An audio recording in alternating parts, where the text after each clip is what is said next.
My name is Aderonke Samuel, and I am the founder of the Dream Couple Ministry. So you're welcome to today's conversation, and I'm glad you're watching this video today, and I'm sure you're going to learn one or two lessons from today's conversation. And a few weeks ago, I started a topic on how we can respect our spouses. And today, I want to share something many married couples overlook, but plays a big role in how we show respect in our relationships. So now let's talk about how something as ordinary as your mobile phone can either honor your marriage or harm your marriage.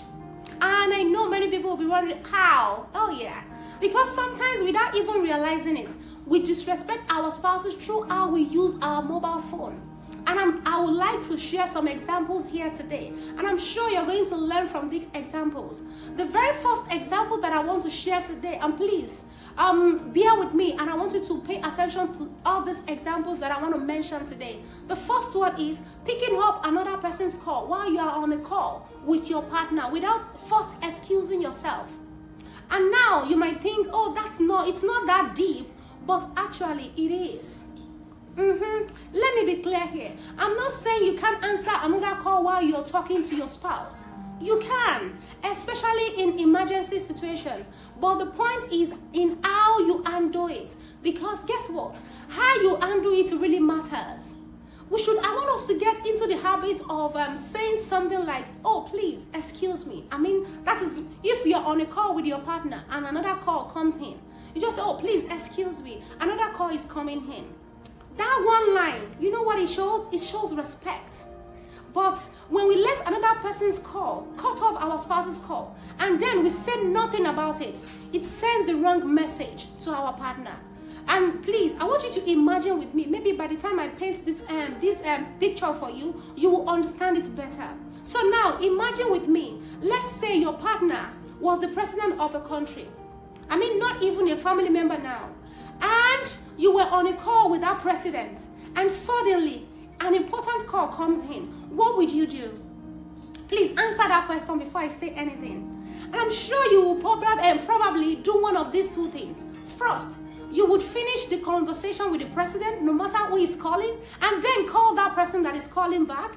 Or, if it was a real emergency, you would politely excuse yourself before answering that new call. Is that not what you would do? Oh yes, you might either do either of those two things. And why would you do that now?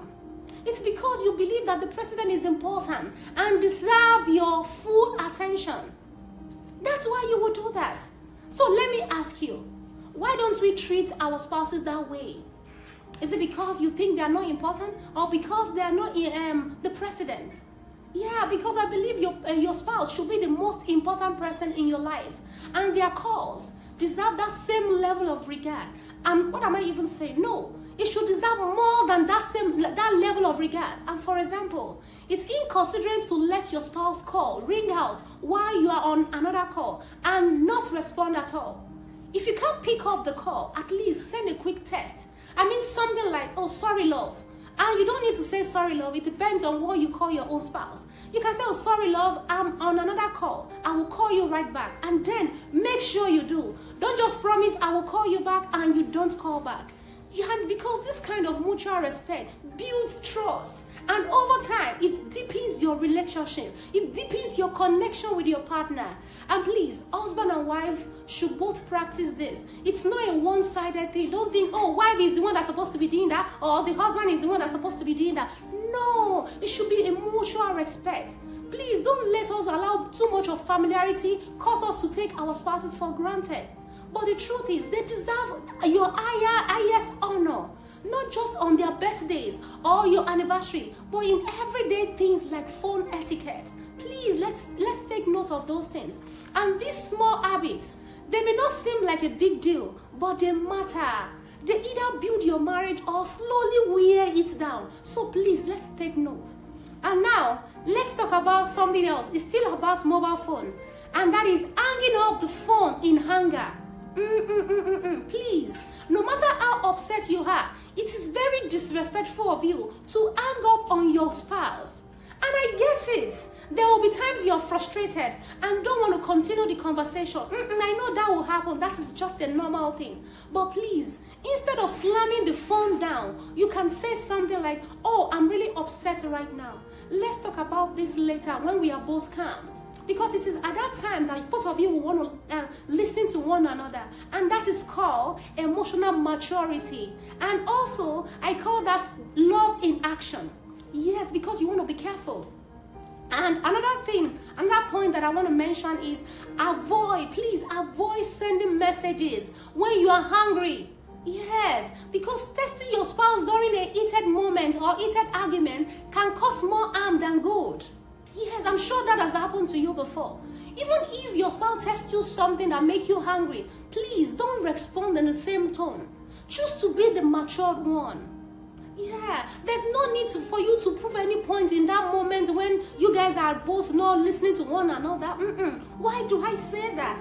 Because in the heat of an argument, your partner is probably not ready to hear you, even if you are 100% right. That has happened to me before, but it doesn't happen again because I've learned to do better. And you know what? When the tension is high, your text might be misunderstood, and things could spiral further, and you don't want that in your marriage.